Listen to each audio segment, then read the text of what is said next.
Kind of like that guy. Yeah. Alright, we are back! So we haven't been on in a while. Frightened by what the truth could be. Isn't that right, honey? It's getting weird. We're not sure that Herlock Sholmes is actually injured. Susato might be in on it because she knows the title of the Hounds of the Baskerville. Yeah, like... There's something else going on more than what we know. Yeah, and McGilded, we don't know why he killed somebody. We don't know why the girl in the first case killed what looks to be Iris' father. You always remember her name and I don't. I don't know why. But yeah, there's quite a bit that's being slowly unraveled. Now we're got to find out. We must have pit two people against each other successfully last time. So, I think the girls just discovered a secret. I have. Oh, we did something with the pictures. Can you uncross your eyes before you tell me? Have another look at these two pictures from Hurley's camera room. Now go on. Wasn't there like a snowman that... Yeah, but we're looking at the shooting to see what was rifled through back here where the skull is. Yes! Can you see that there's a really obvious difference between them? Oh yeah! The light on the bottom is broken in the second one. Yeah. I don't see anything else. Of course there is. There are two people in the first and no people in the second. Well, yes, you can see that straight away, but now, try looking at the pictures in 3 dimensions. Alright, I'll give it a go. So to start with, you have to cross your eyes and try to make the two pictures overlap. Let's see if by crossing my eyes I can make the quill pens from each of the pictures overlap in the middle. Wait. Well, did you manage to see it properly, Bruno? I mean, in a way, not really, because I couldn't cross... Let's say not really, because maybe they'll let us use that guy's machine.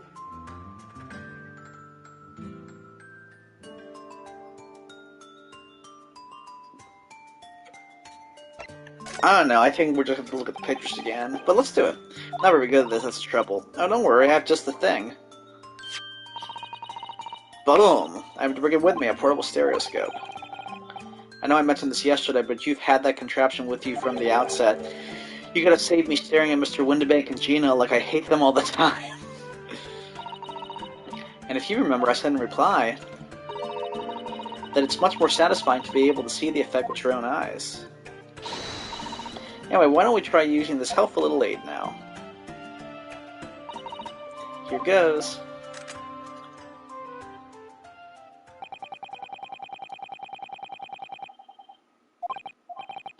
Now let's see what we've got. Wait, look at that. Ah! Well, what's going on with these two pictures? Some of the things on the counter they sort of jump out at you.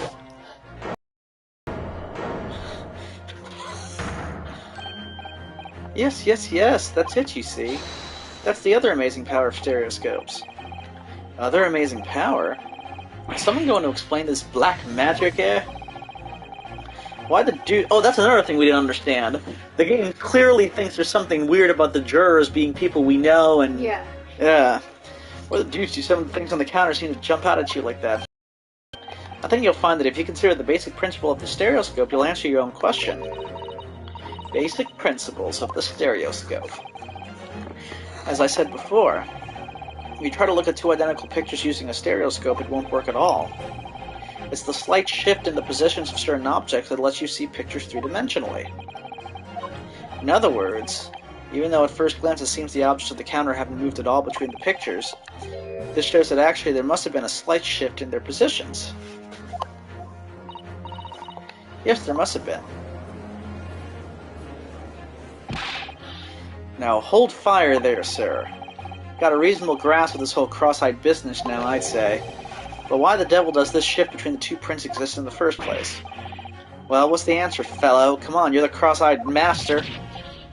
What? Me? I haven't the first idea. You know, Runo, it's quite simple. It is? Just think it through step by step. The first photograph was taken at 1 a.m. Then 30 minutes later, the second... Whoops. The second photograph was taken 30 minutes later, but the position of some items on the counter appears to have shifted slightly in the interim. So that means that sometime in the half-hour interval, someone must have tampered with the things on the counter. Zookers. Someone tampered? New information. Stop. Not mention the testimony so far. Stop. Yes. We've had to go around in circles a little here, it seems, but I'm starting to see what I should be aiming at in this summation examination now. Ladies and gentlemen, the question now is clear. We know the items on the countertop were moved, but by whom? Well, I guess whoever must have broken that lamp, which clearly wasn't the answer, but was clearly broken. Are you suggesting you might know? I am? Of course. I can tell you right now who is responsible for the almost imperceptible shift in the items on the counter. Holmes? Or Sholmes? Or wouldn't it be those twin Disney Bob things? I don't know. Well, let me see. Because we know it's not Gina, because she's locked in the cabinet, or locked in the room. I guess it might be these guys. Take that! It was the witnesses currently in the stand, the Skulkin brothers. Wait! This does not agree with what brothers said in testimony before. They said they did not even have time to pull dukes from Lucy Lockett's. My phrasebook says dukes is meaning hands and Lucy Lockett's is meaning pockets. But is this another lie? Is this what you are saying? Yes, I'm afraid so. Now hold on there a minute, you can't be sure of that. I quite agree, the accused is a common pick purse after all. It's perfectly possible that she went through the things on the desk to see what she might steal. I think that's unlikely. And why exactly?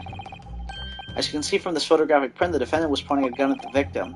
It would seem, as my learned friend indicated, that she was coercing Mr. Windibank to open the storeroom door. In other words, Miss Lestrade's interests lay within the storeroom, not in the main shop. I thought we already went through this. We must have not have saved after this. No, we didn't go through this. No, we did not. Okay. I don't know why you're down. We did not go through this. Hey. I'll fight you. Giving her no reason to touch anything on the counter. All of which points to one thing. The Skulkin brothers have omitted key facts in their testimony. But the accused is pick purse, common gutter trash. Why look any further for the wrongdoer here? Because the Skulkin brothers are thieves, madame. No better, in fact worse than a pick purse. I believe that these brothers were looking for something on the victim's counter that night. Ladies and gentlemen of the jury, if you would condemn the defendant on the grounds that she's a pickpocket, would it not at least be right and proper to thoroughly scrutinize testimony given against her by two thieves? Well said. I, for one, would like to hear more from that shady pair.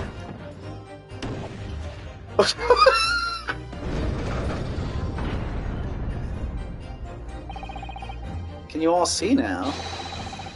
I think you'll find stereoscopes aren't playthings. You'll see their extraordinary potential firsthand.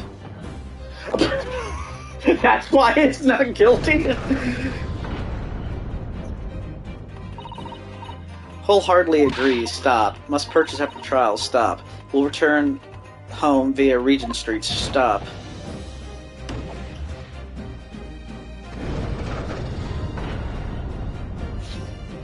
That's four of them. Well, it would seem this trial is yet to run its course. The ladies and gentlemen of the jury have declared their inclinations via the mighty scales of justice. I hereby call this summation examination to conclusion, with the balance altered in the defendant's favor. 2 lean to guilty, 4 lean to not guilty. Accordingly, the jury is without consensus. I order this trial to continue. Yay, well done. Oh, by the way, what? You should hold on to this, Runo. You never know when it might come in useful. Twice in one trial would be unusual, surely, but alright. Oh, we'll be using it again. Lord Von Zeeks, you will instruct the witnesses that the court demands additional testimony from them. I'm sure it won't spoil the bouquet to do so, my lord.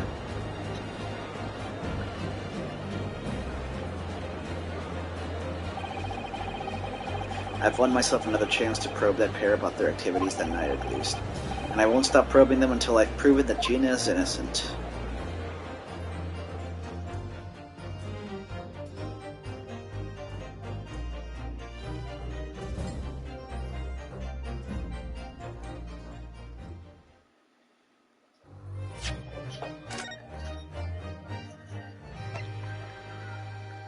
Let's see.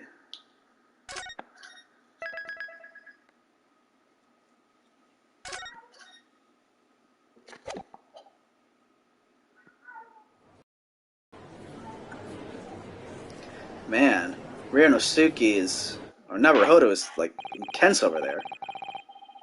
Order, please. Let us resume proceedings.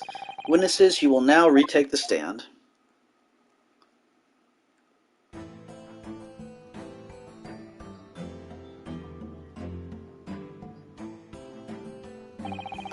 I presume you heard the defense counsel's summation examination. Oh, yeah, Governor. I did, Gov, I did. Mr. and Mr. Skulkin. Core blimey. This is going to be hard work. Earlier in this trial, you gave the following testimony about your actions after you entered Windibanks. Well, it was Bedlam as soon as, weren't it? It was, Nash, it was. Didn't even have time to pull me dukes out, me Lucy lockets. However, that was a lie. You brothers, core blimey. On the night in question, you rifled through the items on the victim's counter. We never done nothing of the sort. How'd you figure that out?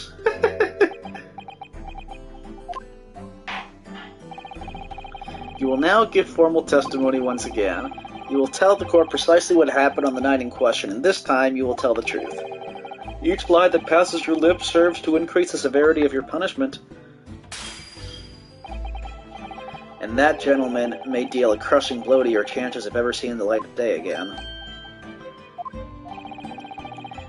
A thought worth pondering, perhaps. Say no more, Gov, we hear ya. We'll blab, we'll squeak, we'll peach.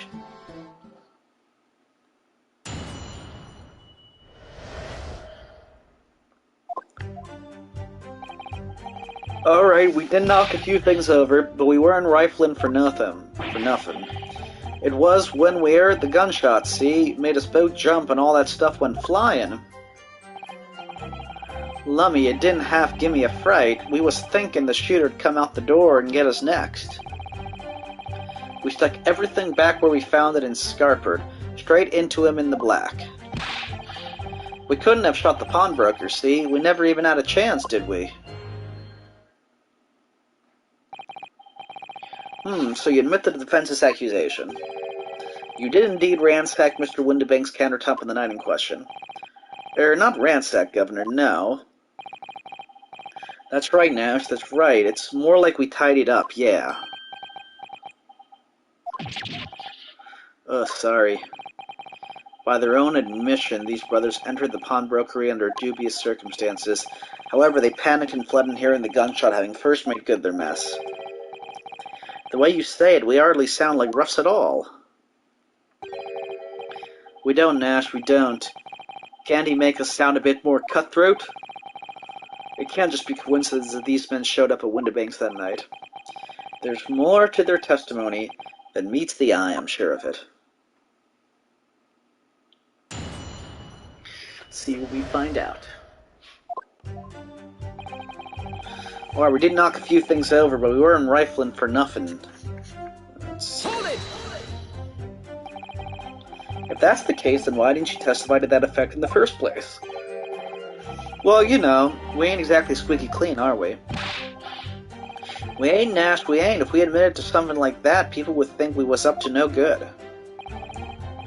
Well said, Ringo, me old China. We'd only land ourselves in even more trouble. And in fact, now, as a result of lying on your previous testimony, that's exactly what you've done, landed yourselves in even more trouble. That's rotten luck, says the rotten apple eater. Witnesses, Explain your actions to the court. Why did you ransack the victim's counter? We never ransacked nothing. Right, Nash, right. More like we tidied the place up. Oh, sorry. It was when we heard the gunshots. See, made us both jump and all that stuff went flying. Okay. So what you're saying is, the sound of the gunshot shocked you so much you knocked all the things off the counter. Well, it shocked one of us that much, yeah. This bag of nerves needs to learn to keep his shirt on.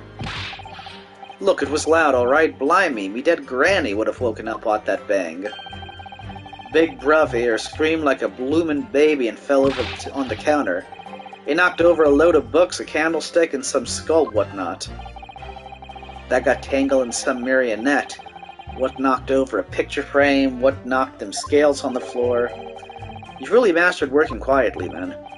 What a racket. Me granny would have been scared back into her grave at a clatter like that. So in short, the gunshot took you by surprise. And then some. I mean, it was quiet as a mouse, and then all of a sudden, bam. Yo. I'm sorry, I'm just enjoying doing that. Inspector Gregson, do you have something to add? Like I keep saying, I don't appreciate being lumped in with these scoundrels. No, something to add about their testimony. You seemed to react just now at what Mr. Skulkin said. Did it make you think of something? It's probably nothing, of course. I wouldn't even bother to mention it, only... Well, the fact is, cases don't get solved if you ignore the little details. How about you just tell us what's on your mind? As you know, we brought these fellows into the yard for questioning last night, and the statement they gave then told a slightly different story to what they're saying now. Did it?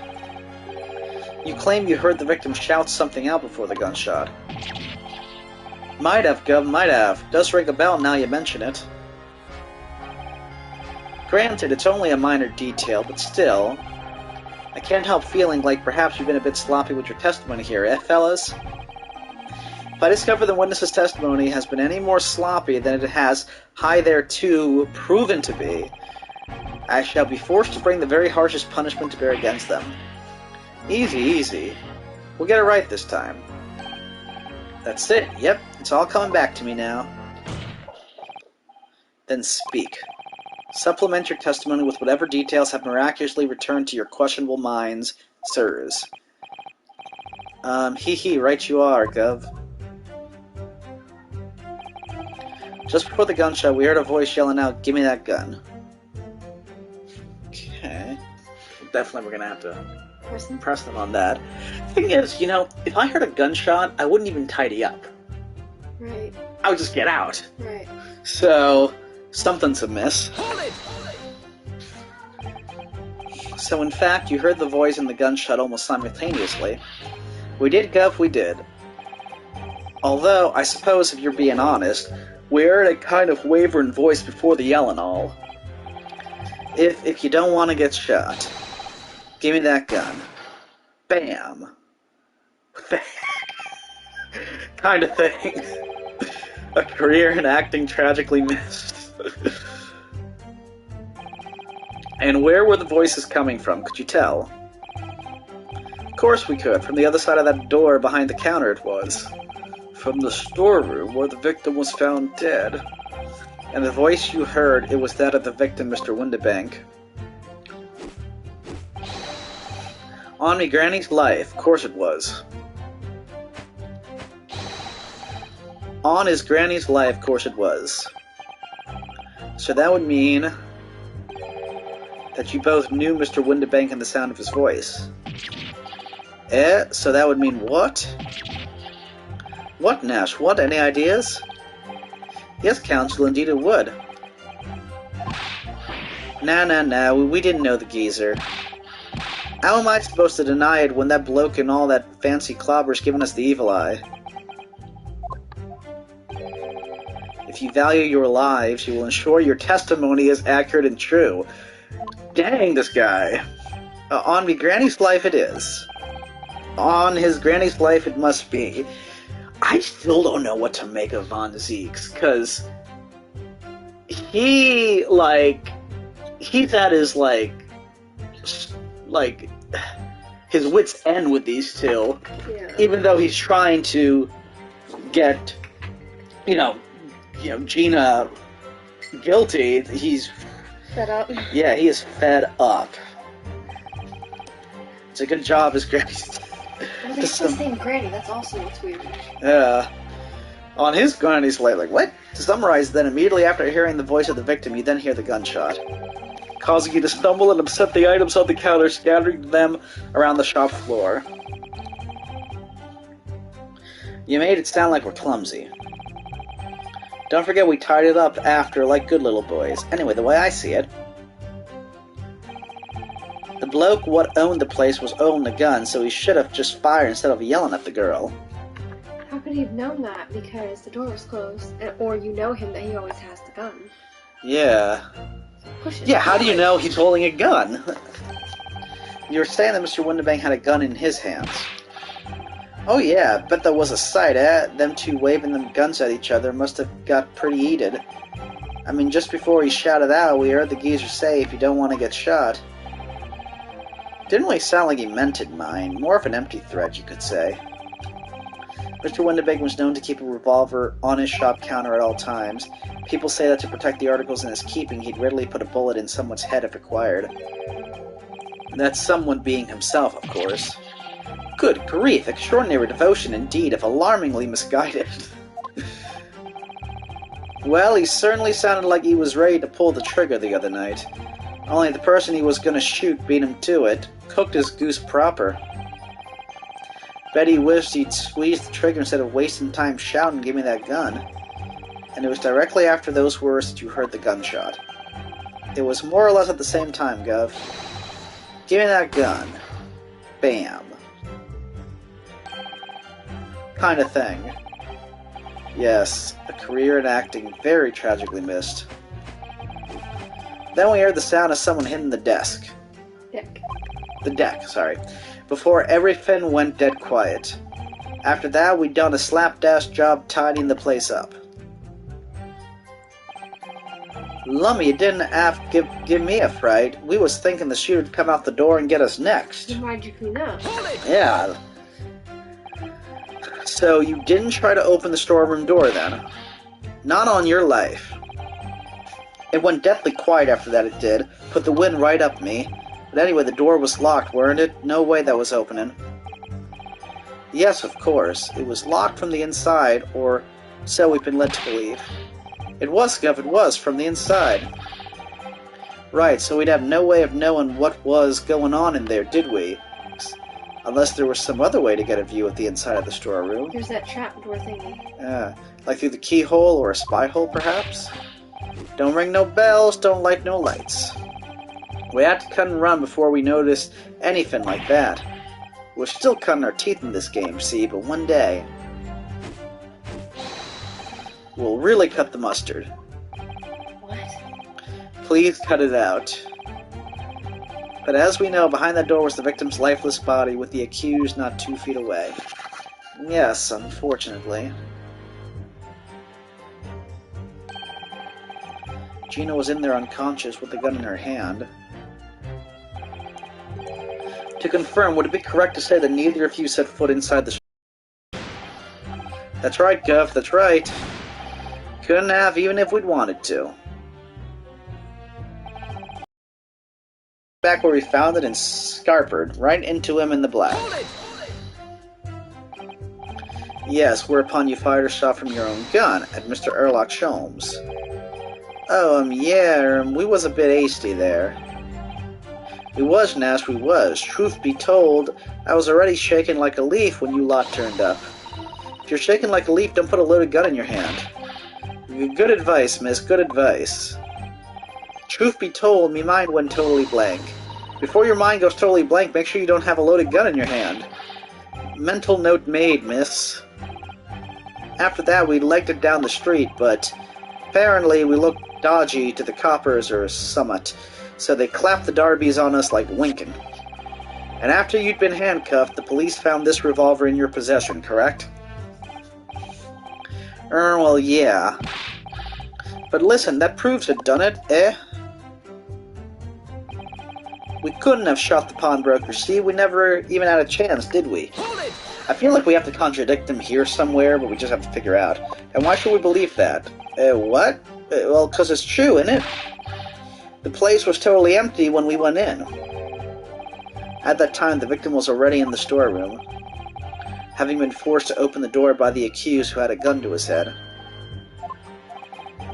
In other words, on the night in question, these two witnesses never even laid eyes on the proprietor of the pawnbrokery, Mr. Windibank, except they said he held a gun. Correct? You've got it, mister. Down to a T. So the Skulkin brothers never actually encountered Mr. Windibank. Is that really true, I wonder? That's it? That's the full extent of their testimony? What is it, Runo? You look very fierce. I could pour you some herbal tea if you're tired. Oh, thank you, but I'm fine. Being such a logical thinker, you'll probably laugh. But I feel as though these brothers are still hiding something. Something important. It is nothing more than a feeling, though. I have no proof to support it. Well, feelings can be very logical at times. Sorry? People's expressions, the movement of their eyes, the words they choose, you can take all that in, and your brain will quietly analyze it to come up with a feeling like you described. You've concluded that there's something suspicious about this testimony without knowing why, that's all. I think you should trust your instincts. Iris, thank you. Sometimes I think if she's 10 years old, I must be 5. What I think, we should press them again on this. You're saying that Mr. Windibank had a gun in his hands. Oh yeah, but that was a sight. I mean, just before he shouted out. Didn't sound like he meant it. Kept the revolver. Didn't sound being himself. What do we have to present? I don't know. Like, sometimes you find something out later in the testimony, and then you go back to one of the earlier, and you press what them. What do we have in our bank of presenting things? I'll check it out after go through this. Because I thought maybe with that we'd say, then how'd you know he was holding a gun? So there's only one gun in the picture.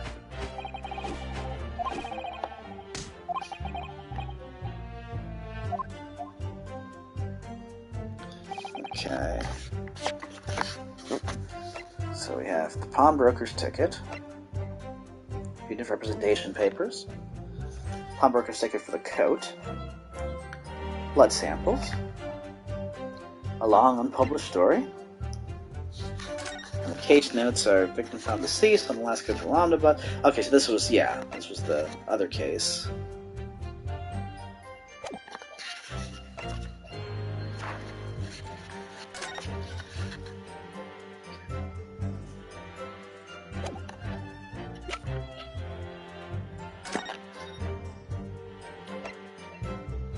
Instant death from a posterior anterior bullet wound to the heart.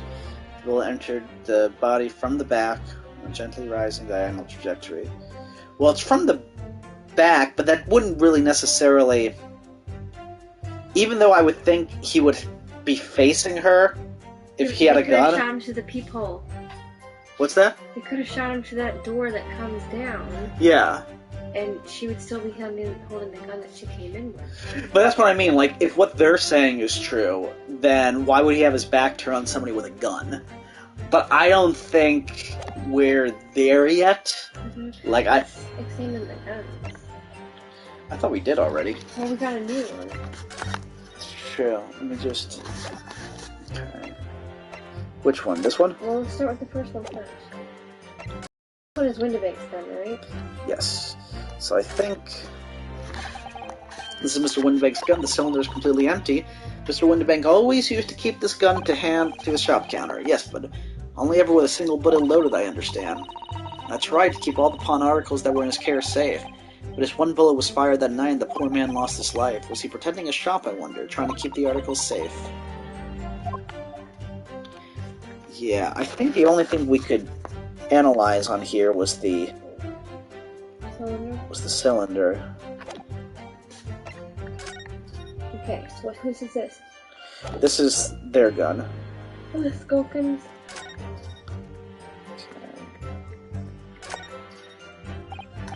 So this ammunition is still loaded in 5 this revolver's 6 cylinders. Yes, which tells us that only a single shot has been fired from it. Exactly. The bullet that hit Hurley, in fact, wasn't it? Yes, it happened almost as soon as we'd walked in through Windibank's door. I'll make those brothers pay.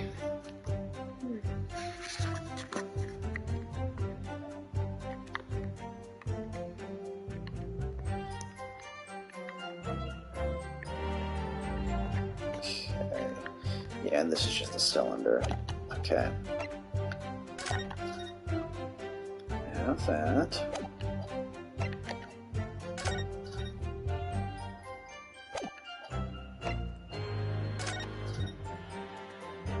Oh, wait a minute, look at this yet. You have to pop your 2 prints in here to start with, you see. And then when you look through the eyepieces, you can see the image in 3 dimensions. The important thing to get right is the position of those 2 prints. I don't know who came up with the idea for stereoscope, but it's really quite fascinating.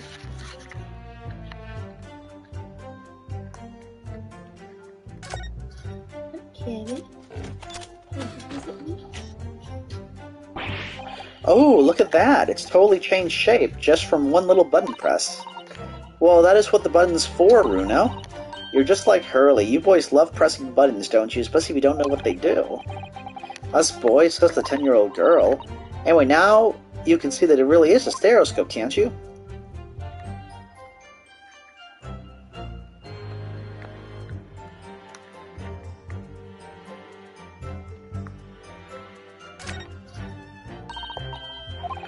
Okay.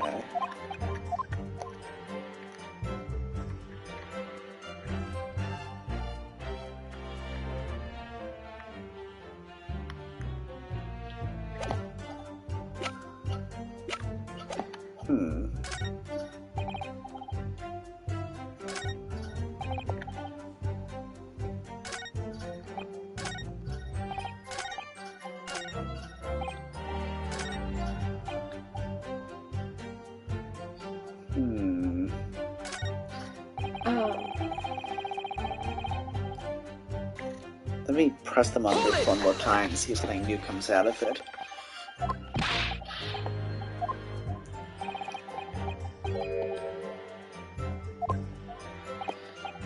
If you don't want to get shot, give me that gun.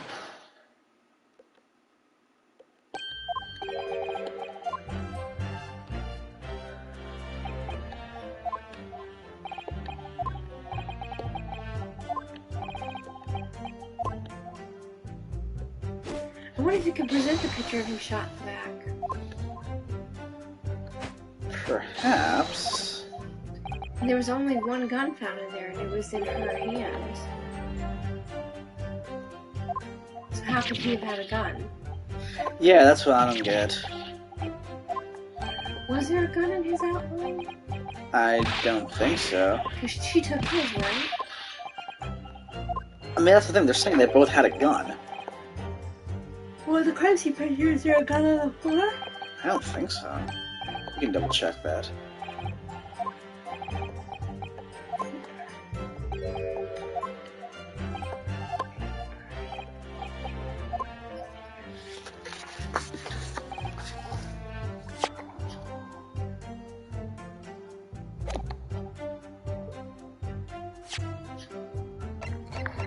So he says the bloke was holding a gun, but he wasn't. Right. So maybe we can present this. There we go. So you're saying that on the night in question, the victim, Mr. Windibank, was wielding a gun. Is that correct? That's it, Gov. You've got the picture. Yeah, we literally do. Yes, Nash, yes, no question. And yet, photographic evidence obtained immediately after the incident clearly shows that Mr. Windibank was not holding a firearm of any description. You what? Gordon Bennett, that ain't right. There can be no question that the victim's revolver was used in the incident. I would remind the court that Mr. Windibank's gun was found at the scene. Not only was it identified as the murder weapon, but it was found in the accused's hands. Yeah, that Multooler used the victim's own gun to finish him off. Give me that gun. Bam. Kind of thing. Hold it! You shot in the back. Stay exactly where you are right there. Eh? If the crime had taken place as you've so colorfully described in your testimony, it would give rise to an undeniable and significant inconsistency in the final moments you've just acted out. Goodness, are you sure, counsel? You intrigue me, my learned friend, but let's see some evidence to support your claim. Yeah. Where's the proof to demonstrate this inconsistency in the victim's portrayal? Take that! According to their testimony, the witnesses claim to have heard a shout of "Give me that gun," followed by the gunshot. Indeed, with the two events happening almost simultaneously, or so we've been led to believe. Yes, that's right. Now, if that testimony is true, it would mean that at the final moment of the death, the victim and his attacker would have been facing each other. However, in the autopsy report, it clearly states that the victim died instantly after being shot from behind. Ah. So, as I stated before, there is an undeniable inconsistency in your testimony, Mr. and Mr. Skulkin. Yeah. But it's the God's honest truth. It is, Nash, it is. When we were shot that night, the shopkeeper had a gun in his hand. We saw it with our own bleeding eyes. No, you didn't. You just said you didn't. Did I hear you right just now? You actually saw Mr. Windibank holding a gun. Something like that might have slipped out. Ladies and gentlemen, you have just heard the admission by these two witnesses that on the night in question they actually saw with their own eyes the victim wielding a gun, which could only mean that despite their testimony to the contrary, the Skulkin brothers must have encountered the victim in person. Nash,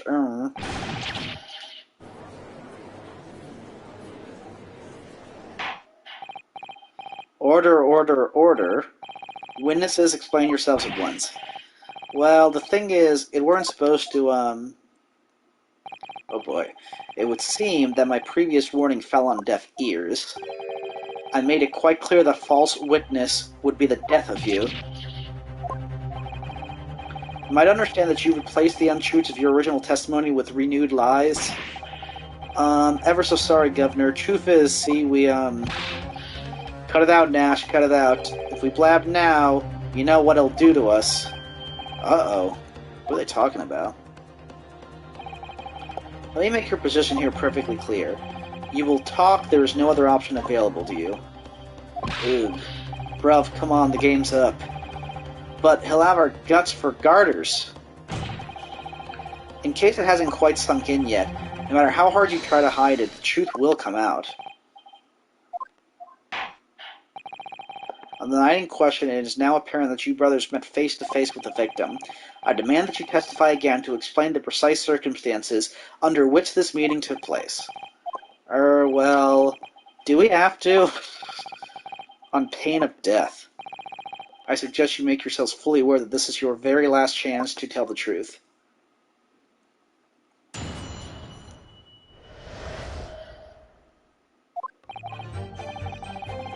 Alright, so we just got inside the gaff and heaved a sigh of relief when the geezer showed his mug. Give me that gun, he bellowed, and then flew at us like he was possessed. I thought we'd had it. For an old geezer, the bloke was strong as an ox. He chucked me over the counter. I pulled me gun on him, and then he legged it through that door into the back room. He never had nothing to do with killing him. That's all what happened, I swear. That is completely different of a story. So you're now telling us that moments before the victim was killed in the storeroom, you in fact encountered him in the main part of the shop. Well, yeah, sorry. Well, we find ourselves at an interesting juncture. This changes matters considerably. But honest, Governor, this time, Nash, this time, we ain't got nothing more to hide. Very well, counsel for the defense, you may proceed with your cross-examination. Yes, my lord. This is it. The moment I've been waiting for. Boy, who's threatening these two? Alright, so the decide to and you decide relief and the geezer showed his. Hold it! Now we're establishing they saw him. When you say geezer, I presume you mean the victim and proprietor of the shop, Mr. Windibank. Who else, Star? I meant that's right. We was keeping a close eye on the entrance to the gaff, obviously, but we never thought that no one was gonna come out of the back room like that. Back room being the pawnbrokery storeroom? Yeah, that must be where he popped up from. Only place he could have been. So it would seem the victim was already in the storeroom when these brothers entered the premises. Which means Jeannie must have been in there at that point as well. But that doesn't make sense, does it? If Jeannie had thrown Mr. Windibank into the storeroom with her at gunpoint, then why would he have emerged from the same room all alone when the brothers arrived? Not the same person. Oh, I don't know. Did you see the accused at the time? What, the Multooler? Couldn't tell you. No way, Cobber. We had bigger fish to fry then. I mean, the old geezer just lost it. Yeah, it doesn't sound like Windibank, does it? Give me that gun, he bellowed, and then flew at us like he was possessed. I thought we'd had it. You mentioned that Mr. Windibank shouted those words in your previous testimony, too. However, you claim that you heard him yelling on the other side of the storeroom door. Oh, hee, did we? But the truth is he was shouting those words at you, wasn't he? Well, hee, yeah. Was the victim, Mr. Windibank, wielding a gun at the time? Was he ever? Blimey lummy, a great ugly barely ad, pointed straight at me, frontispiece. So what you're saying is, you definitely saw Mr. Windibank with the gun at that time, is that right? It is, Gov, it is, spot on. Then all of a sudden he came at us, he did. It was Bedlam. I didn't know who was going for who. You were clearly all going for each other. Like Nash said, we thought we'd had it. I mean, for an old geezer, the bloke was strong as an ox. He chucked me over the counter. Like, that doesn't sound like Windibank. The guy was pathetic, honestly. I mean, you know, good-natured guy he seemed, at least. But yes, I noted that you mentioned the counter in your previous testimony, too. Well, yeah, of course we did. He knocked over a load of books, a candlestick, and some skull whatnot. That got tangled in some marionette, what knocked over a picture frame, what knocked them scales on the floor. So in fact, it wasn't the sound of the gunshot that shocked you and made you knock those things off the counter. Well, Big Bruv here went flying over the counter like a gunshot, I can tell you. Then the old geezer pinned him. He did, Nash, he did. If you hadn't been there, the bloke would have flattened me like a bloomin' pancake in seconds. At the time in question, the alarm was raised at the local police station via a secret cable from the pawnbrokery. There's a button under the counter used to activate it, which was presumably pressed by the victim. That's right, when the brothers fled the scene and back onto the street, they ran straight into the arriving police, didn't they? Poor Mr. Windibank, he did everything he could to protect his shop. I pulled me gun on him, and then he legged it through that door into the back room. Were you intending to shoot Mr. Windibank? No, never. I was just, you know, looking out for me bruv, weren't I? He was being flattened, don't forget. By a man whose shop was being burglared, yes. And then the man fled into the storeroom when you pointed your gun at him, is that it?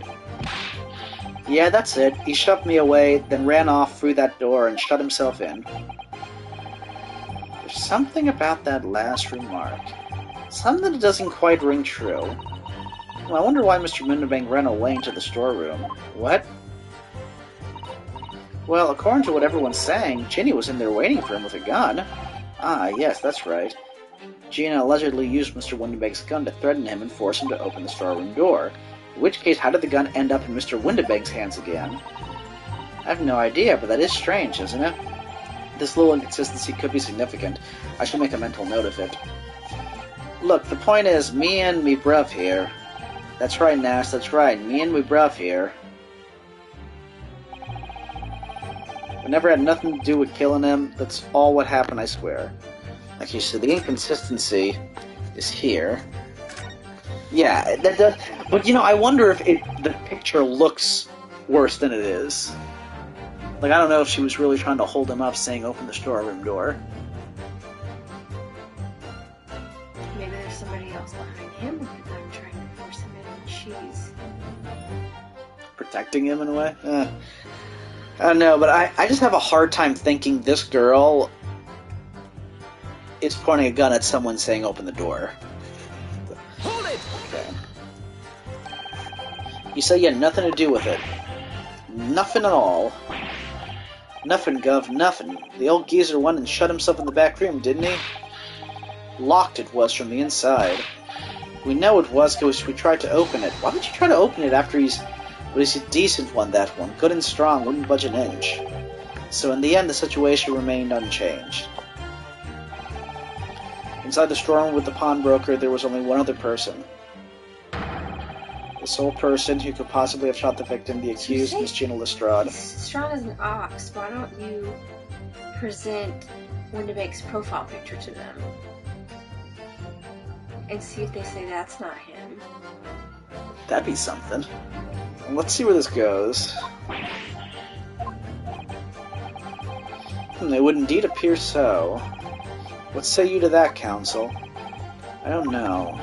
Was there anyone else apart from Gina who could have possibly shot Mr. Windbake? Yes!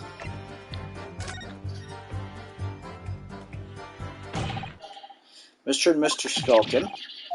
What? What's that look for? From the moment you admitted that you'd encountered the victim face-to-face that night,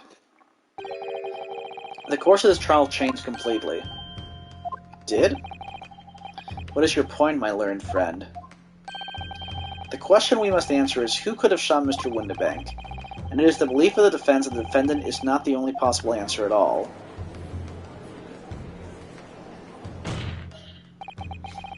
You have my attention. In that case, let us return to this plan at the premises.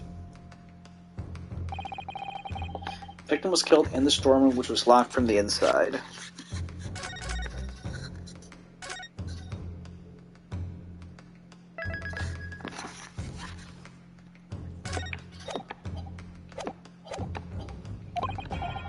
Those are the facts, so pray, what other possible answer to the question of who shot the man could there be? Counsel, you must now provide answers to the court in respect of two conundrums. Two, my lord. Twice as many chances to be right, maybe? Indeed, namely, from what location did the culprit shoot the victim? And furthermore, where was the victim at the time? Understood, my lord. Are you alright, Runo? I'm not entirely sure, but there's one thing I am sure about. If I can prove that there's a credible new alternative to what happened, it would change Gina's prospects hugely. So now, time for some clarity. Show the court on this plan the answers to the questions posed by his lordship. If you believe someone else could have killed the victim, indicate from where that person could have fired the gun. They're on the other side of the door. So over here? No. Here? Yeah, but closer to the door. Or at the door, I guess. Right there? Mm-hmm. Take that! The defense believes that the culprit could have shot the victim from this location here. And in answer to the second question, assuming the culprit fired from the location indicated, where was the victim at the time? Inside the room, just in front of the door. Yes. Take that! Look how portly that is. The defense believes that the victim... What your answers in fact show is that your own position is as absurd as those you have indicated on the plan. What are you saying? What Lord Monzeeks is saying, Counsel, is that your answers are clearly flawed. How? Yeah. You jumped through the hole in the door. So the questions are, from where did the culprit shoot the victim, and where was the victim at the time? Well, I don't see why we can't show that someone other than Ginny could have done it in the storeroom, do you? Yes, that's the right way of looking at it, I suppose. Someone other than Ginny in the storeroom. What's the best move here? Should I try again, or gather more information first? Maybe we should leave it for now. Okay. Yeah, since we have that option. My lord, I would like to consider the situation a little more before giving my answers again. Consider the situation as much as you like. The answers do not exist. Very well, the court will hear from the witnesses again while you counsel. So, that's all these brothers are willing to reveal this time, is it? They're still hiding something, don't you think? Yes, I'm sure of it, and just not a minor detail either. It was almost certainly because of these two that poor Mr. Windablank, well, you can't let him get away with it, Bruno. I know, but I get the feeling that there's even less evidence at my disposal this time to prove that they did it. Oh, well... We've come so far. Now it's time to finish them off. Well, I'll do my best.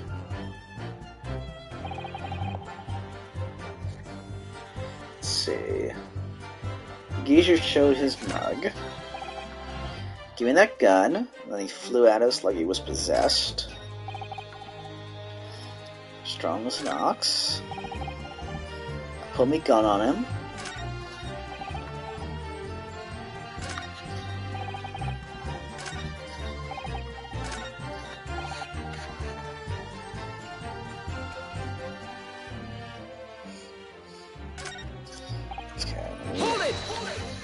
Ask about this again.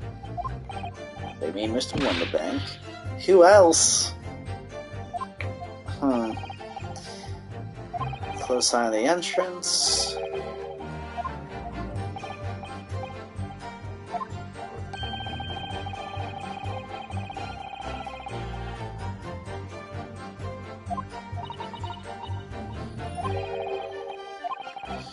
Yeah, it doesn't make sense.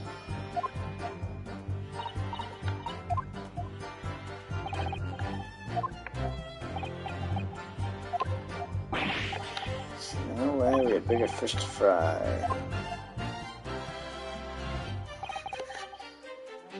He flew at them, which does not sound like them at all. However you claim you heard him. He's shouting at you.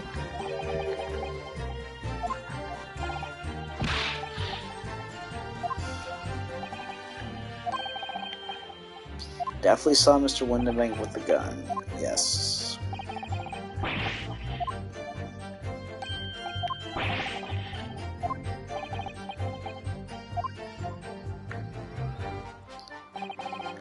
Hold it! Yeah, it still doesn't sound like him.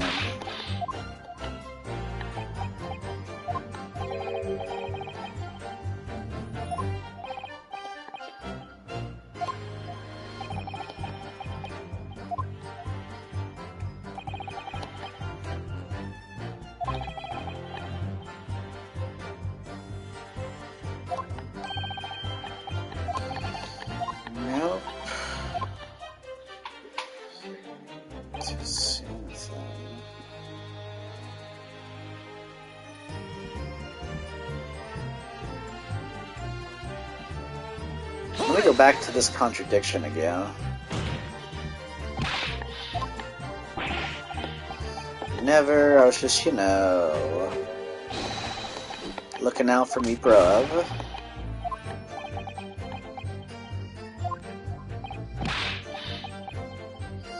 He shoved me away, then ran off through that door and shut himself in. Something about that last remark, something that doesn't quite ring true. Why Mr. Bank ran away into the storeroom? What? Well, according to what everyone's saying, Ginny was in there waiting for him with a gun. Ah, yes, that's right. Gina allegedly used Mr. Wonderbank's gun to threaten him and force him to open the storeroom door. In which case, how did the gun end up in Mr. Wonderbank's hands again? I have no idea, but that is strange, isn't it?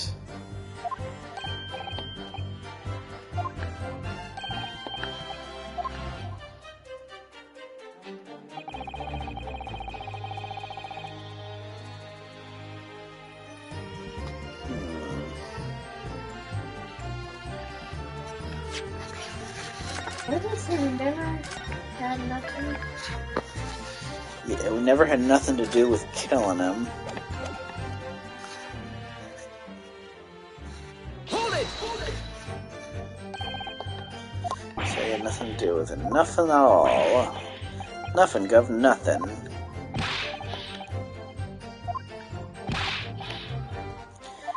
still don't get why they would try to open it, considering.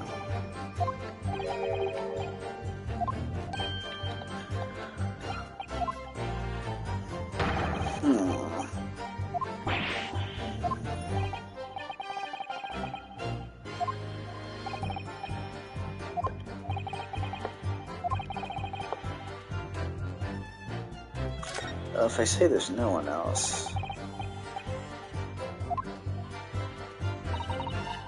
Down to like that, Runo, really will be over.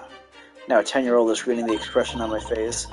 Well, you just don't have that many. Wide-eyed, sweating, smug, and happy. That's about it. Surely there's more than that, isn't there? Anyway, I think you might want to consider some other possibilities here. Or rather, I think you have to, otherwise we won't get anywhere. Or rather, you won't get anywhere. I'm just here for moral support, remember? And it's at times like this that I really appreciate it the most.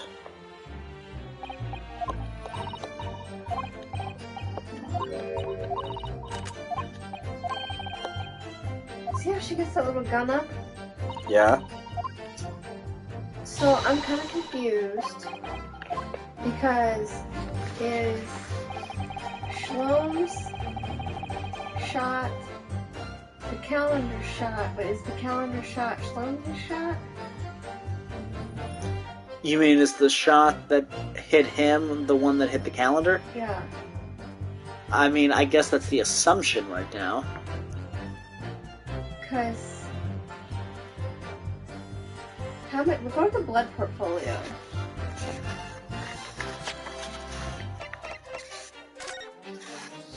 Okay, so that doesn't count right now. We know that that's him. We don't know who that is. And then, is there more? Or is that it? Okay, so that's it. Alright, where was Shorem's shot? Because that's really high. Well, we had just come in, and then we saw them. So I think the assumption is we would have been standing, like, in the room somewhere. And... But yeah, that is weird, considering... Maybe we can present that about somebody else. We know that that's not Windibank.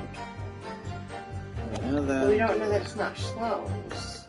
Can you go to Shlom's picture? Let's see what it says.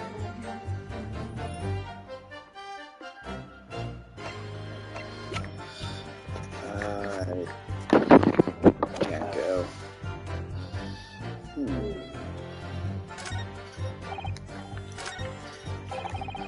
Let's see. Get back to this, because I don't know if we're going to get anything else from them. What did I say? It couldn't have been anybody else who can present the calendar? Well, no, not yet, because right now we have to show where somebody was. So maybe we have to place the person by the front where the calendar is? No. No, you don't think so?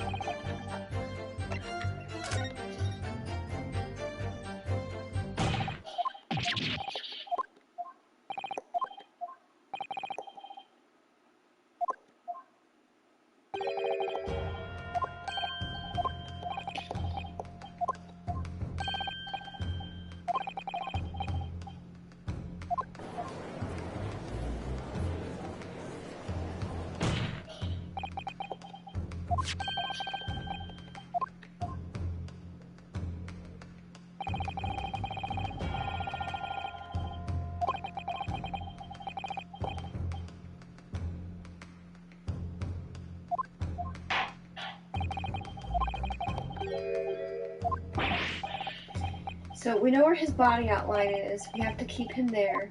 Yeah. Instantaneously, but they've got to be behind him, but in the storeroom, I guess. Yeah, let's try that, since that's like...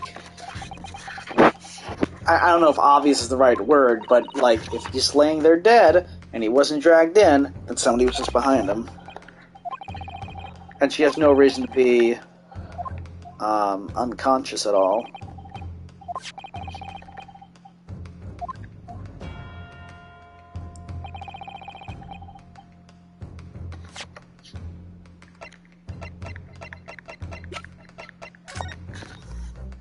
Okay.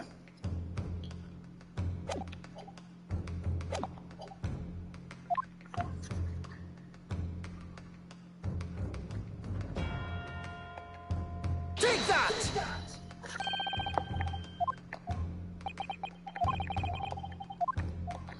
And where is he? He'd be... Take that! Objection! Hmm.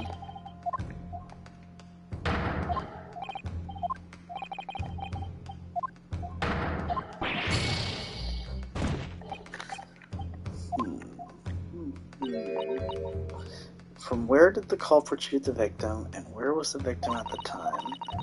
Well, you have to at least choose a place that's outside the storeroom, don't you?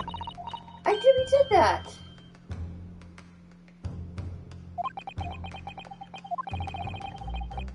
What did she say?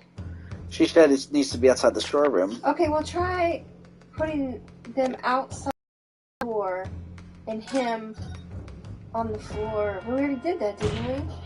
Yeah, I think what we're trying to say is that he wasn't in the storeroom. Because if we say he's in the storeroom, then they'll say it was Ginny, is what she's saying.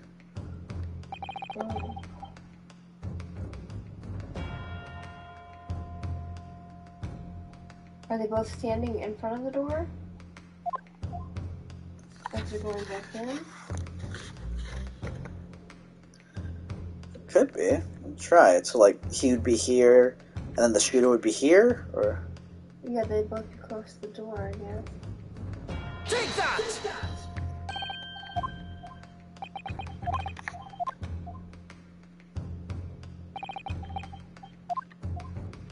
Take that! Objection! I don't understand. Well, let's try the front. Because there's a bullet hole there with somebody's blood, so there's somebody else there, so maybe we should do it by the calendar.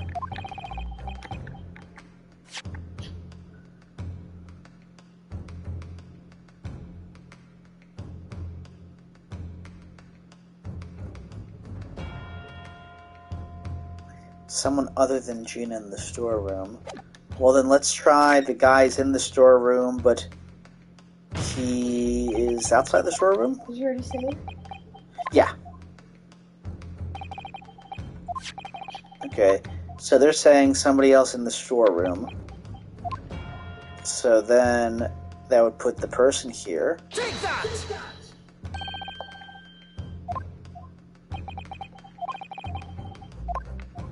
Where's the second person? Then he's outside, he's here. Take that! But his body's not there. Who cares? Objection! They literally just said, if we put him inside the storeroom, they'll say Ginny killed him. So why would I put him inside the storeroom?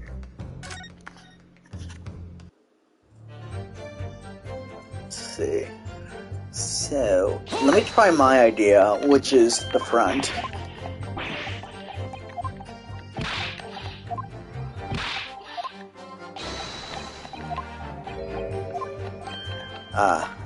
Okay.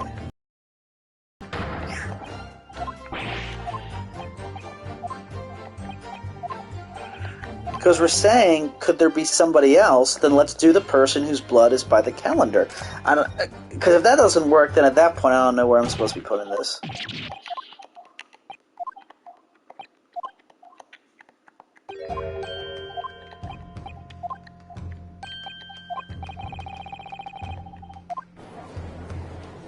Because why don't you think that could be the answer? Because he couldn't have walked his body back. Why not? Because he died right there when he got shot. He died instantly doesn't mean he died in the storm room instantly. If you die instantly when you're shot, you drop where you... Yeah, but what if he was tagged there is what I'm saying. Okay.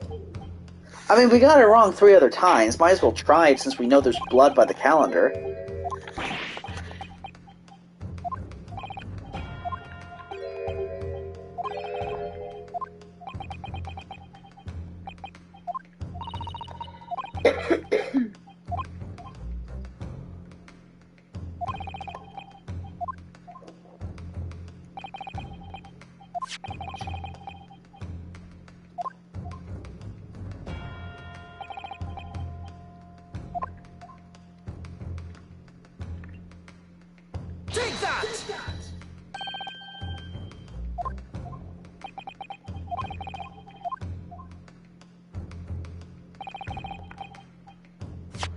Also,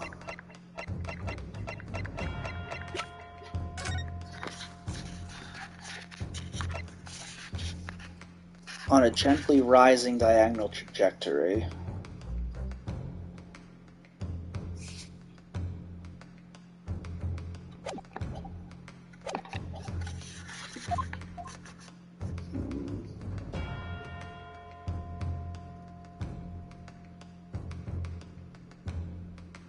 So I can see how somebody would be shot here and on the ground after being shot and then shoot back, but... Take that! Objection!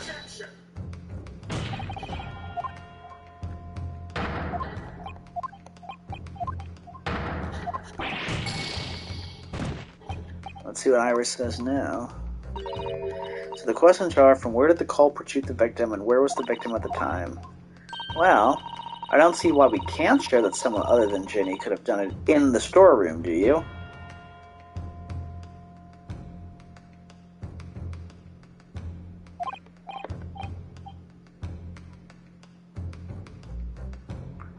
Someone other than Ginny in the storeroom.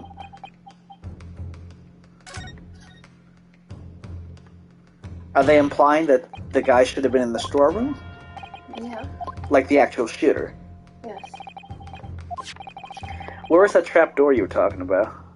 It's in the actual door to the storeroom.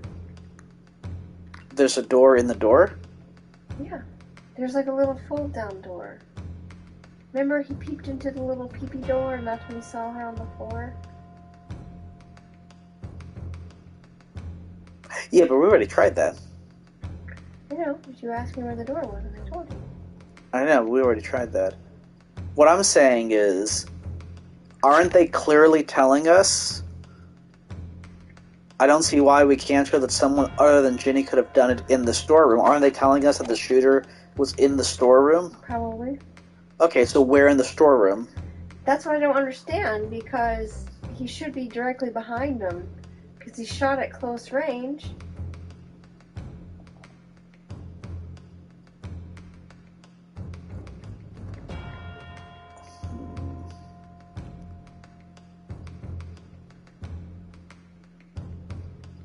Take that!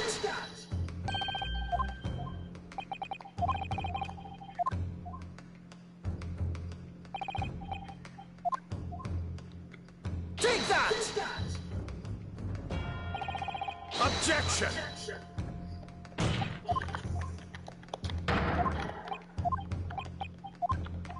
I'd say maybe we don't have enough information, but we tried the whole testimony.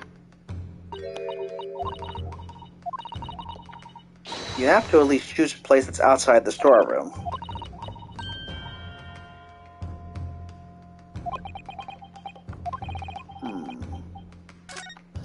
Maybe across the counter?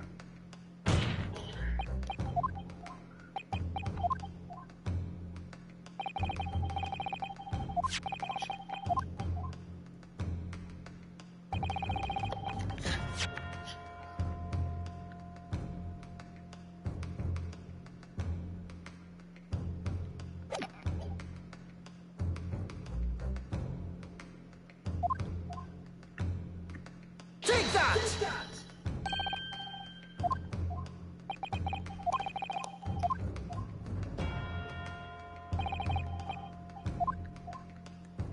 Take that! Objection! He should be required to tell me why it's a bad idea. Because I don't know. I feel like it's one of those things where the game wants us to say something, and we don't know what they're getting at, like... Remember when they did that channeling medium thing and we were trying to figure out where someone was standing and it was like really finicky about how close you were to certain things? Yeah. I feel like that might be a problem. Could be. I mean, maybe he was in the storeroom, but the other guy was all the way across the store? I mean... Well, look at the Does he have powder burns on his back? Where he got shot?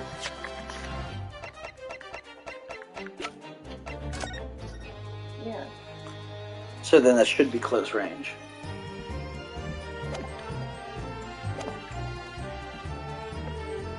That's why I thought maybe he had his back to the door as Gina's like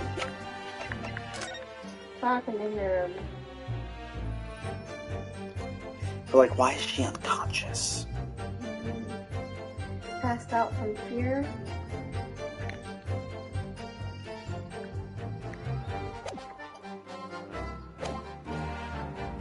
Hold it!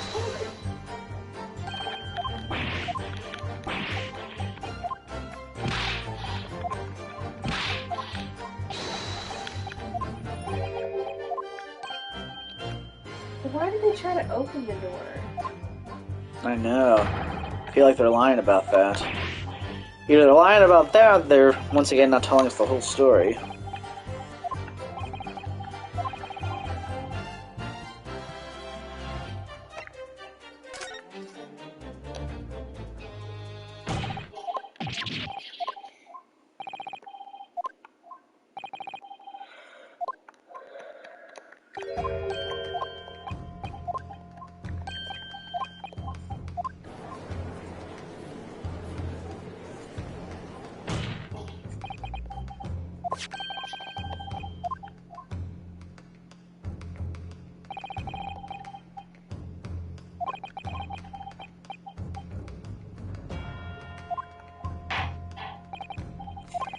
Counseling does not provide answers to two conundrums. The accusation of the culprit. Shoot the victim. Friend more war was a victim at the time.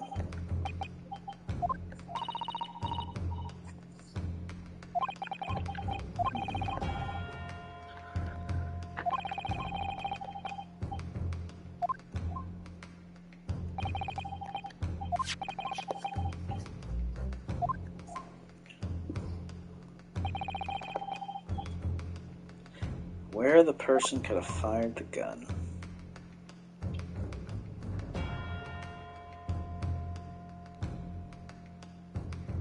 Last time you did it like right on the door. Can you just do it up again, like a little bit closer?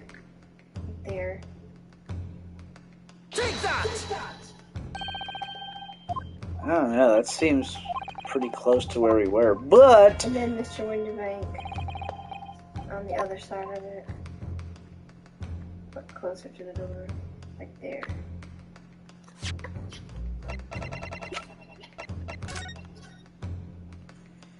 So he should be...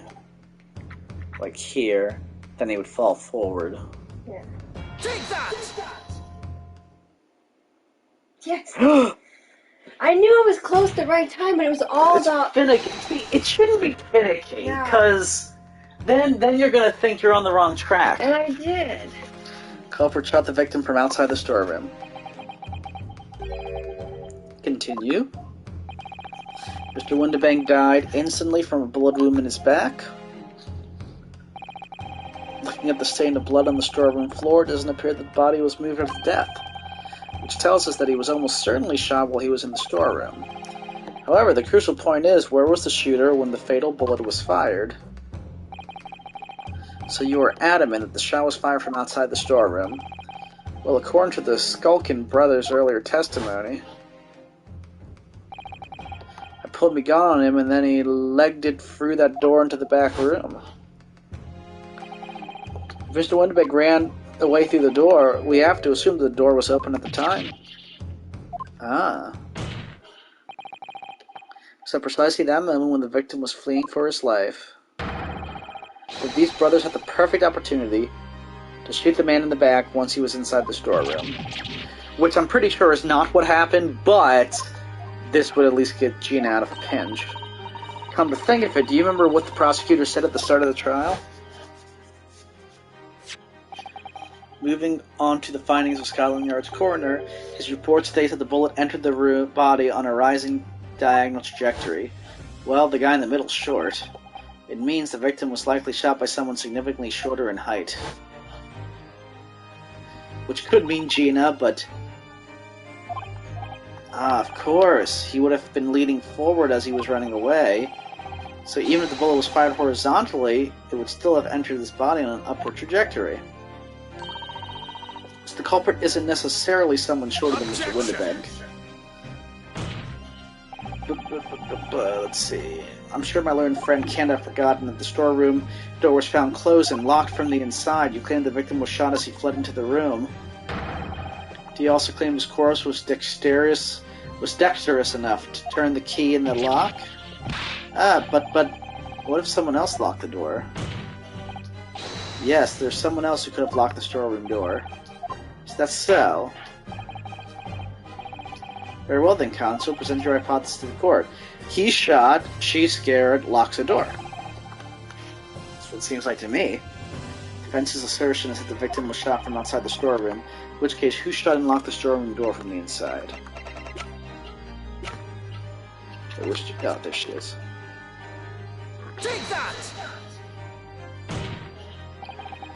You know you're on the right track when he slams like that. It's the only other person in the storeroom, the defendant, Miss Gina Lestrade. That's absurd. You're suggesting that the accused deliberately engineered the sealed room? For what possible reason? Such actions would only serve to tie the noose around her neck. I'm inclined to agree, I must say. Well, counsel? Ah, yes, that's a tricky one, that, isn't it? Half-baked notions have no place in my courtroom, counsel. Remember that, please. But of course Ginny would have locked that door. It almost goes without saying, doesn't it? Does? Well, if I was Ginny in that situation, I know I would have locked the door. As quickly as I could. I mean... Those two burglars had just fired a gun in her direction, hadn't they? Oh yes, obviously. Before the two brothers arrived, Miss Lestrade and Mr. Windibank were in the storeroom together. Now, I don't know what went on between them at that point, but at some point, Mr. Windibank must have heard the intruders breaking into his shop and left the storeroom. Intruders, eh? That's us, bruv. If your theory is correct, that would leave the accused alone in the storeroom. Yes, it would. Then, probably only moments later, the victim fled back through the storeroom door, hoping to escape danger. Hit in the back by the bullet, Mr. Windibank fell to the floor where he was, just inside the storeroom. And what we have to ask ourselves now is, what would the defendant have done in that moment? Ah, I see where you're going with this. Outside the storeroom was a terrifying killer who had just murdered Mr. Windibank. As soon as that thought struck Miss Lestrade, she slammed the door shut and locked it, in order to save her own life. Hold it! But we ain't the ones who done it. We ain't, Gov, we ain't. You gotta believe us. I mean, come on, we'd never shoot no one. That's blatantly untrue. I know for a fact that you would, because before my own eyes, she shot Mr. Erlock Sholmes. There's only one logical conclusion here. Mr. and Mr. Skulkin, you brothers had every opportunity to have been the true perpetrators of Mr. Windibank's murder.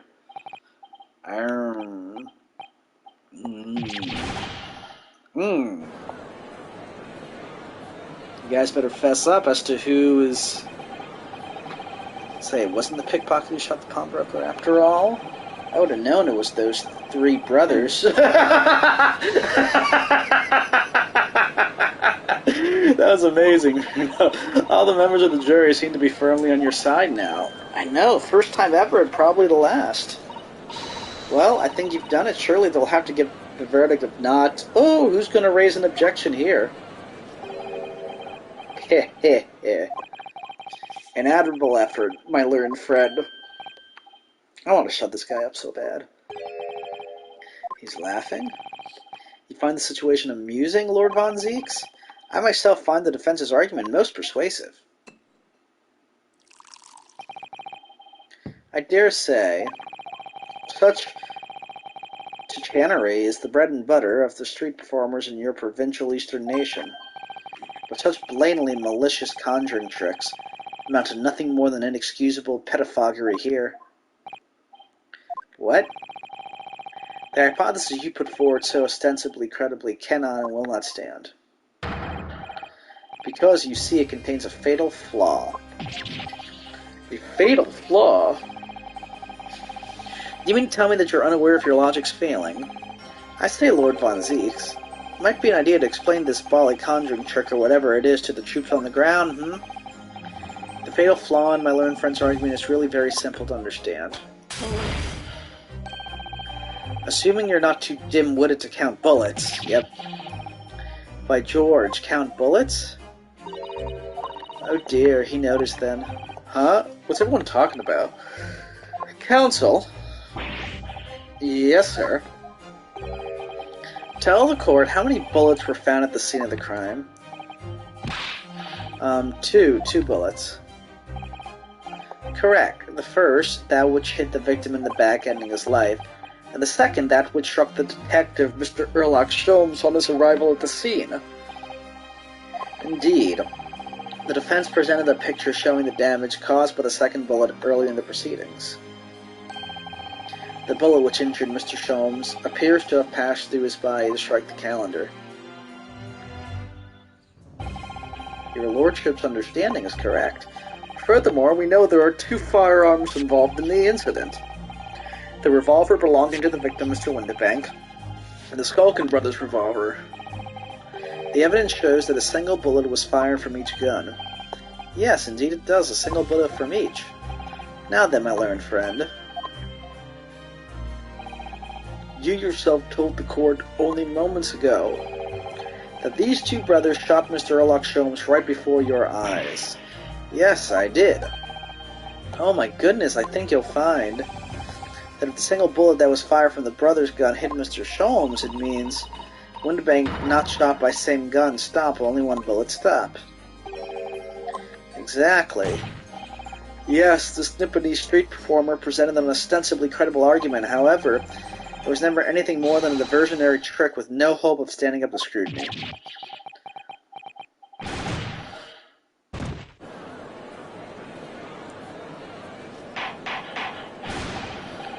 Order, order, order. Pray forgive the discourtesy of flinging the dregs of this hollowed nectar into the public gallery. Lord Von Zieks. But this court needs to open its eyes.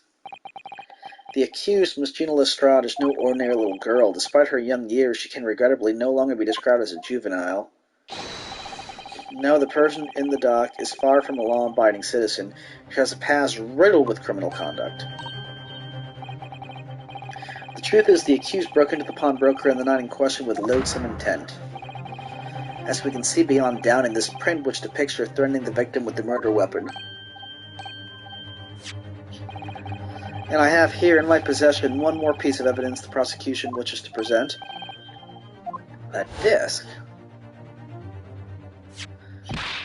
I'll be taking that whatever it is of Miss McGilded's down to the yard, thank you very much.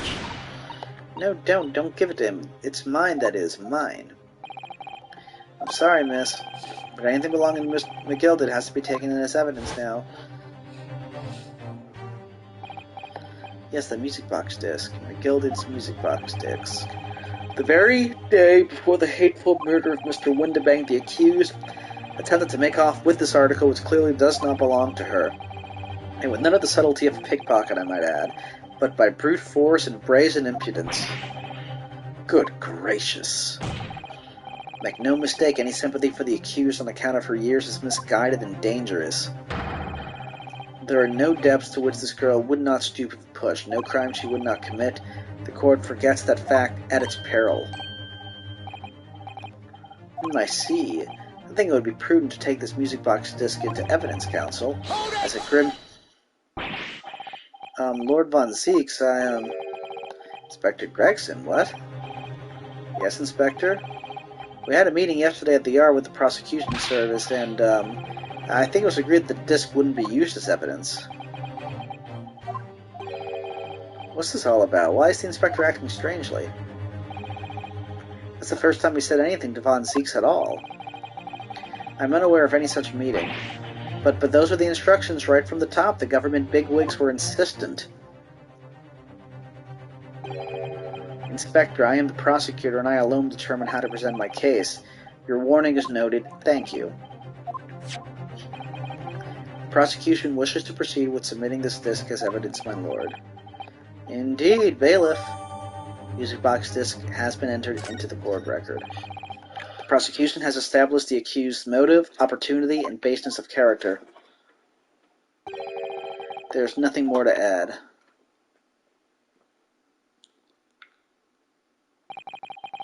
Ladies and gentlemen of the jury, I await your informed decisions and rest my case. I don't believe it. I had the jury on my side for once for all of 5 minutes.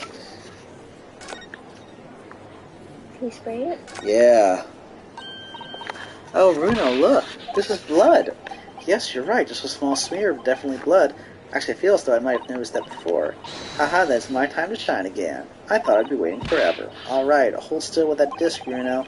Can we get this done quickly, Iris? In a flash.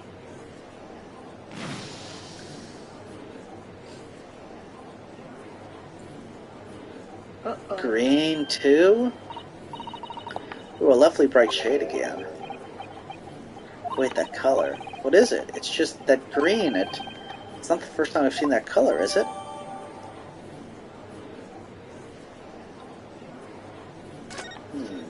What did they say? 4 samples. Well, let's look at this really quick.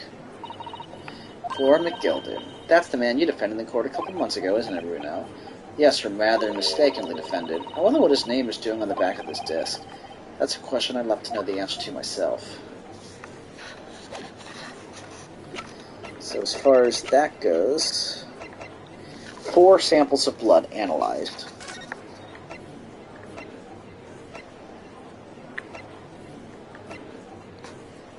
There we go.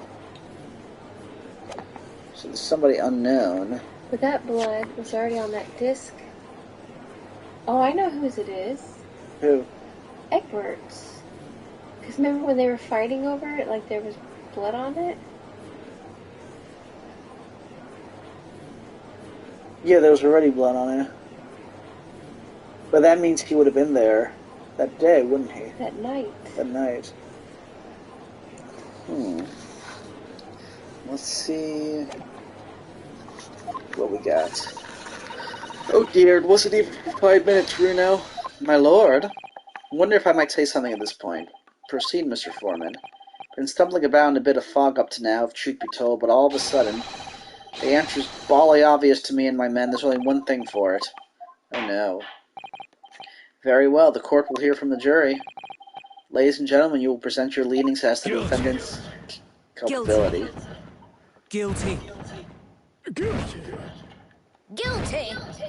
Guilty. You all need to go all not guilty like in the first day of the trial sometime. Summation time. Whatever remains must be the truth. That's my line. I wrote that for Hurley. Oh, how dare he use it against us. Don't worry, Iris. I don't think we're finished yet. There's still more to this case than we realize. There must be, because there's one thing that I'm absolutely certain of.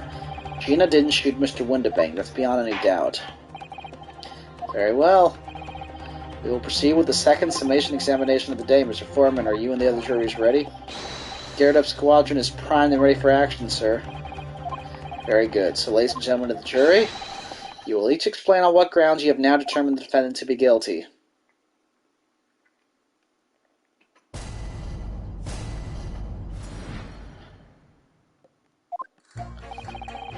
Once a rogue, always a rogue, I say. Different breed to us law-abiding citizens. As only 2 bullets were found at the scene, I would say the whole case is done and dusted. You don't need a stereoscope to see the truth here. Every which way you look at it was that pickpocket. I never imagined that simple operation would cause me such grief. The accused attempted a theft on the previous day. I can see I'm in for a busy day ahead. I am ballistics expert. I have seen many shootings. There is nothing I do not know about guns. It would seem that there is little remaining room for doubt. Have to admit, I was rather bowled over by the argument put forward by the chap in black. But when that fell apart like a house of cards, I saw that I'd jolly well been hoodwinked. Well, no more. The whole courtroom is turning against me. It's not fair, Iris. That prosecutor's being mean. Just because Jenny's done some things she shouldn't have done in the past, that doesn't make her a murderer. Allow me to savor this fruity vintage while I savor the spectacle of your fruitless debate on the matter. Here's to the truth coming out eventually. That's enough preamble. Counsel, proceed with the summation examination. Yes, my lord.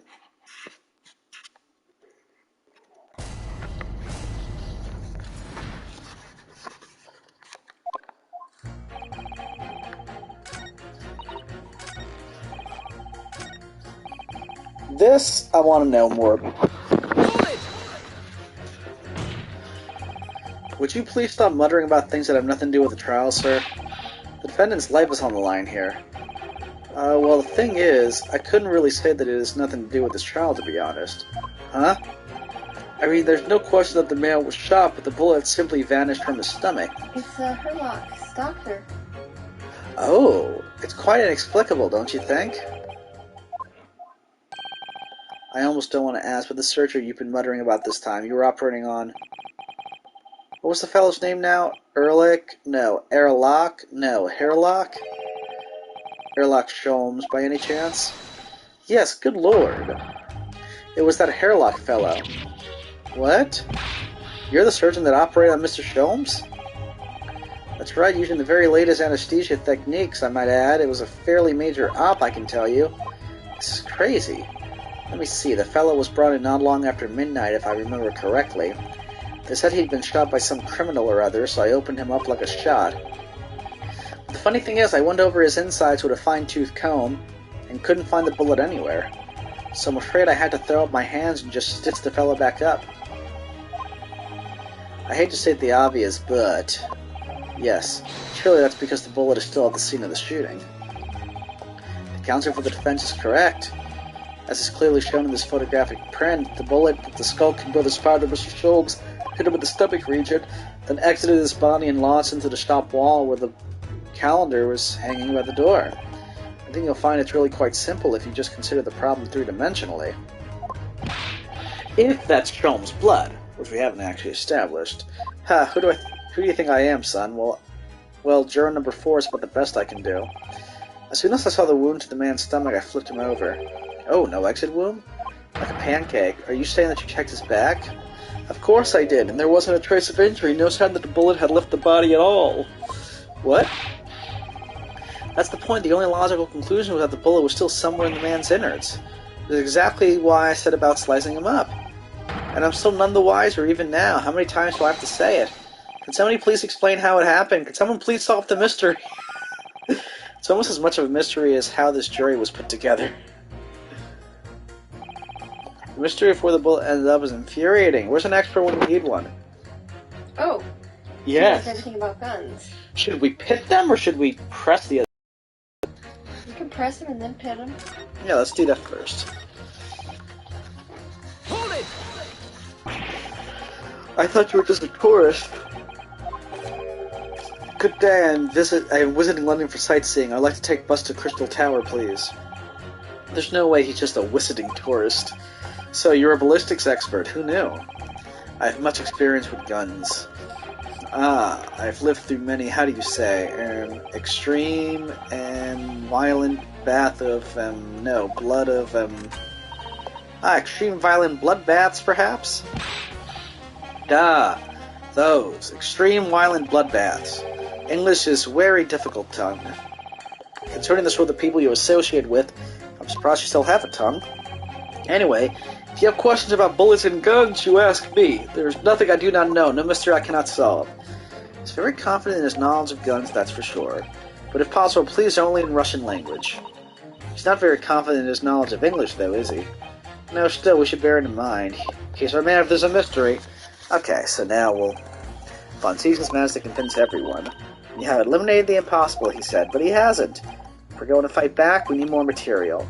We have to fight back. We have to turn this trial around again. Okay, so let's pit.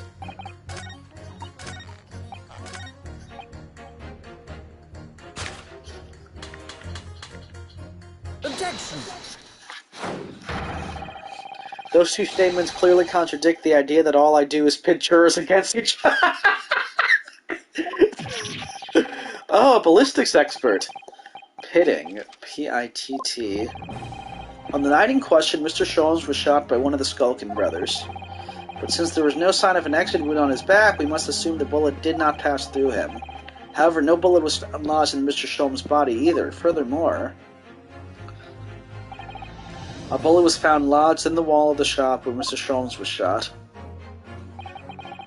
Juror number 6. Let's see. Hello, my name is Violin. Pleased to meet you. This apparent contradiction in the facts that is so clearly troubling juror number 4. Are you able to explain the mystery?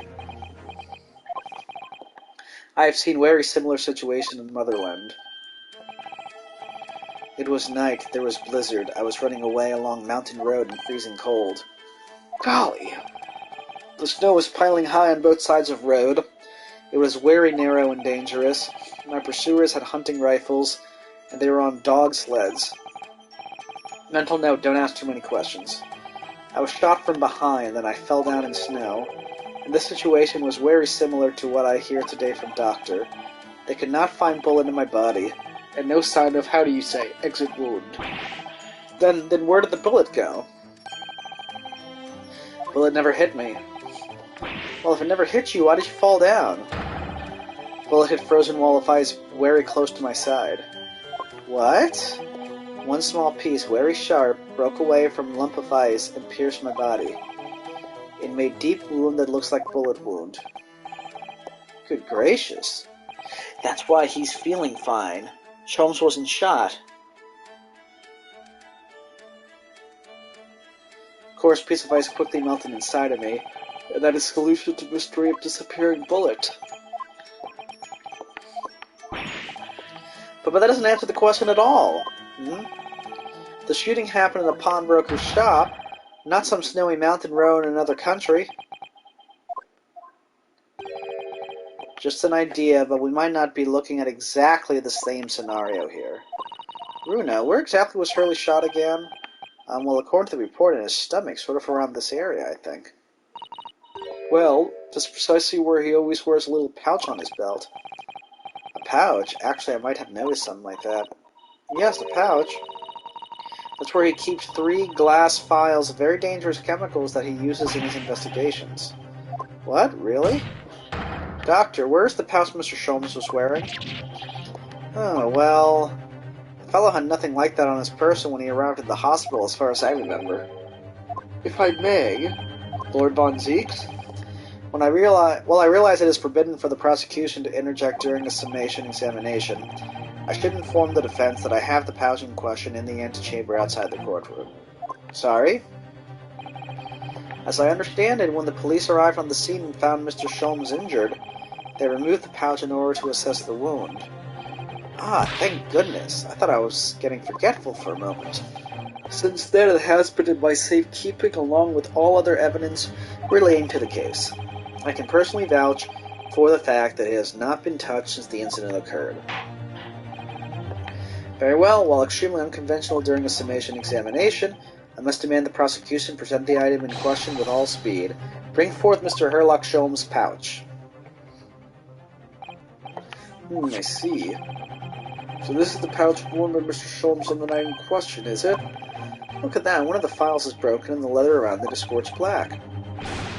It's almost as if the file exploded. Exploded? So that night, the bullet from the Skulkin brothers' gun struck Mr. Sholmes' pouch, and it was the giant foul exploding that caused the fellow's injury.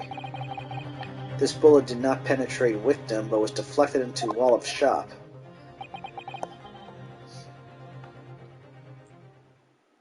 A delightfully complex aroma. Well, it would appear one mystery has been solved, at least.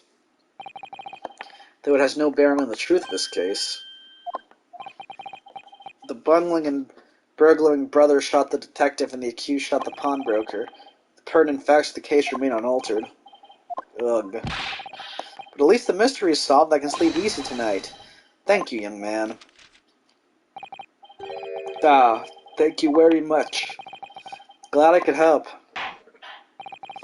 Due to its bearing on this conundrum just solved, the court will sequester through this scruffy pouch as evidence. Hurley's pouch isn't scruffy. Now, the summation examination. It would appear the defense is somewhat struggling to alter opinion. Please, my lord, a little more time. After all, this new piece of evidence could be a valuable clue, and you can't afford to overlook anything here, Ryosuke. There's still a way to turn this around somehow, I'm sure of it. I'm tired or need a break. Okay, let us save. If we come back, we come back. If not, there's always another day. You taking a break? Sure. Alright, I'm gonna push my take this. Okay.